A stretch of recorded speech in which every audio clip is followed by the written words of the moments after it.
સુરત ઉધના પોલીસે ગેસ કંપનીની પાઇપલાઇનમાંથી ગેસ ચોરી કરતા બે ઇસમોને ઝડપી પાડ્યા છે. આરોપી વિશાલકુમાર મહેશકુમાર પટેલ દ્વારા શિવકૃપા ઇન્ડસ્ટ્રીયલ ભાટેના ખાતે 2007માં ગેસ કનેક્શન લીધું હતું, જે 2022માં ગેસ પરાશના આધારે બંધ કરવામાં આવ્યું હતું.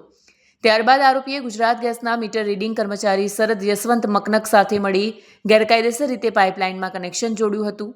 ગેરકાયદેસર કનેક્શન દ્વારા 59,054 યુનિટ ગેસની ચોરી કરવામાં આવી હતી, જેમાં કંપનીના પાઇપલાઇનને નુકસાન પહોંચાડવામાં આવ્યું હતું. સુરત પોલીસ કમિશનર અનુપમસિંહ ગેહલોતના માર્ગદર્શન હેઠળ ઉધના પોલીસ સ્ટેશનના ઇન્સ્પેક્ટર SN દેસાઈ અને JS ઝાંબેરે તપાસ શરૂ કરી હતી અને ગુજરાત ગેસ કંપનીની ટીમ સાથે સંયુક્ત કાર્યવાહી કરી PSI MK ઈસરાણીના નેતૃત્વમાં જિગ્નેશભાઈ અંબાલાલ અને સન્મુખભાઈ રણછોડભાઈ આરોપીઓને પકડાયા હતા. આ અંગે ફરિયાદ ઉધના પોલીસ સ્ટેશનમાં દાખલ કરવામાં આવી હતી. પોલીસ ગુજરાત ગેસ સાથે સહયોગ કરી કાયદેસર કનેક્શન્સ અને ચોરીના અન્ય કેસોની તપાસ કરી રહી છે.